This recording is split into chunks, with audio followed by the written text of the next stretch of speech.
जय श्री राम प्यारे बच्चों। आंखों में नींद बहुत है और सोना नहीं है, यही समय है कुछ करने का, इसे खोना नहीं है।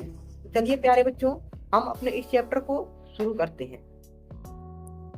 तो चलिए फटाफट हम अनसीन पैसेज कक्षा 10 का कवर करते हैं। पहला पैसेज हमारा है, उसको हम समझने का प्रयास करते हैं। यह जो पैसेज है पिछले साल 2023 में आया हुआ है बोर्ड पेपर में। तो चलिए हम इसको समझते हैं। यह जो अनसीन पैसेज है पहला पैसेज है, इसके बाद हम दूसरा पैसेज, तीसरा पैसेज, ऐसे ऐसे पढ़ते रहेंगे, तैयारी करते रहेंगे। तो चैनल पर आप लोग पहली बार आए, सब्सक्राइब करके बेल आइकन को प्रेस कर दीजिए, क्योंकि बिल्कुल फ्री में यहाँ पर तैयारी कराया जाएगा। तो चलिए इसको शुरू करते हैं। यह जो अनसीन पैसेज है यह ओएमआर शीट पर करना रहेगा, ठीक है। जब आप पेपर देने जाएंगे तो वहां पर आपको ओएमआर शीट मिलेगा, जिसमें 20 क्वेश्चन बहुविकल्पी रहेंगे, एमसीक्यू रहेंगे, ठीक है। उस एमसीक्यू में एक पैसेज मिलेगा जो अनसीन रहेगा, ठीक है। अनसीन पैसेज में आपको 3 क्वेश्चन मिलेंगे, ठीक है। तो पहला पैसेज हम इसमें शुरू करते हैं, जो पेपर में आया था पिछले साल। तो चलिए इसको हम समझते हैं। एक चीज और हम समझते हैं, जो हमारा बोर्ड का पेपर हुआ था उस पेपर के अनुसार एक ऐसा लेक्चर भी लेना चाहिए हमें जो आपको समझ में आए, जिससे आपको समझ में आना चाहिए कि क्या पढ़ना है बोर्ड के पेपर में। बहुत सारे ऐसे बच्चे हैं जिनको पता ही नहीं है बोर्ड में पढ़ना क्या है। तो अगर आपको ऐसी जानकारी चाहिए तो कमेंट में लिखें कि सर जी हमें इस अंग्रेजी के बारे में पूरा डिटेल से एक ऐसा वीडियो बनाए जिसमें डिस्कस किया जाए कि कौन सा टॉपिक कितने नंबर का है, क्या पढ़ना है, क्या नहीं पढ़ना है, किसको छोड़ना है, क्योंकि यह जानना जरूरी है, ठीक है। तो आप कमेंट में कहेंगे तो उस पर हम सेपरेट एक लेक्चर बना देंगे। तो चलिए हम इसको शुरू करते हैं, ठीक है। देखिए पैसेज 1 को बहुत ही शानदार तरीके से समझेंगे। ज्यादा कुछ नहीं है, 3 क्वेश्चन है, तीनों क्वेश्चन में क्या सही है क्या गलत है उसको समझेंगे। चलिए पहले क्वेश्चन को समझते हैं। पहला चीज तो हम इसमें समझेंगे, ये जो पैसेज दिया गया है इस पैसेज का हिंदी समझेंगे, ठीक है। तो हिंदी हम आपको समझाएंगे नहीं, क्योंकि वीडियो लंबा हो जाएगा, ठीक है। हम चाहेंगे बहुत ही कम से कम समय में आपका यह पैसेज खत्म हो जाए, ठीक है। देखिए पहले क्वेश्चन पे हम आते हैं, ठीक है। हु वाज सुभाष चंद्र बोस, पहला क्वेश्चन है हु वाज सुभाष चंद्र बोस। इसका ऑप्शन दिया है ए ग्रेट साइंटिस्ट, दूसरा ऑप्शन है ए ग्रेट आर्टिस्ट, और तीसरा है ए ग्रेट लीडर, और चौथा है none of these.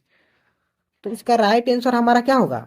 Right answer को खोजने से पहले इसका हिंदी समझेंगे कि ए ग्रेट साइंटिस्ट, इसका हिंदी क्या होगा? ए ग्रेट साइंटिस्ट मतलब होता है एक महान वैज्ञानिक। तो एक महान वैज्ञानिक थे क्या सुभाष चंद्र बोस? नहीं थे, यह तो आप जानते हैं। लेकिन अगर मान लीजिए न जानते हो, ऐसा पैसे आए जिसके बारे में आपको जानकारी नहीं है, ठीक है, काल्पनिक मान लीजिए पैसे आ सकता है, या तो मान लीजिए ऐतिहासिक है तो समझ गए कि यह साइंटिस्ट नहीं थे। लेकिन अगर मान लीजिए आए कि मतलब एक, जैसे कुछ काल्पनिक पैसेज भी आते हैं जो कहानी बेस रहते हैं, तो उसे हमें समझ में नहीं आता, तो पहले हमें पैसेज को पढ़ना पड़ता है, पैसेज का हिंदी समझना पड़ता है, ठीक है, तो हम उसको समझेंगे नहीं। लेकिन इसमें आसान है तो हम वैसे समझ लेंगे, पैसेज पढ़ने की आवश्यकता ही नहीं है। तो इसका राइट आंसर हमारा क्या होगा? पहला ऑप्शन है ए ग्रेट साइंटिस्ट, एक महान वैज्ञानिक, दूसरा है ए ग्रेट लीड, एक ग्रेट आर्टिस्ट, आर्टिस्ट तो थे नहीं, कलाकार तो थे ही नहीं, और तीसरा है a great leader, a great leader मतलब एक महान नेता, और चौथा है नॉन ऑफ दीज, इनमें से कोई नहीं। तो हमारा राइट आंसर होगा अ ग्रेट लीडर। इसको ओ मार्कशीट पर ऑप्शन नंबर जो सी है उसको हम ट्रिक कर लेंगे, ठीक है।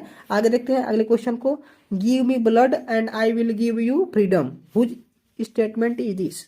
इसका क्या मतलब है? गिव मी ब्लड, तुम मुझे खून दो, and I will give you freedom, मैं तुम्हें आज़ादी दूंगा। यह एक नारा है जो किसने दिया था वही ऑप्शन पूछ रहा है, ठीक है। तुम मुझे खून दो, मैं तुम्हें आज़ादी दूंगा, यह किसका स्टेटमेंट है, किसका यह बात है, यह किसका नारा है, ऐसे कह सकते हैं। तो पहला हमारा ऑप्शन है चंद्रशेखर आजाद, पहला हमारा ऑप्शन है। दूसरा है सुभाष चंद्र बोस, तीसरा है महात्मा गांधी, और चौथा है शहीद भगत सिंह। तो हमारा राइट आंसर इसका क्या होगा? सुभाष चंद्र बोस। चलिए अगले क्वेश्चन की ओर हम बढ़ते हैं।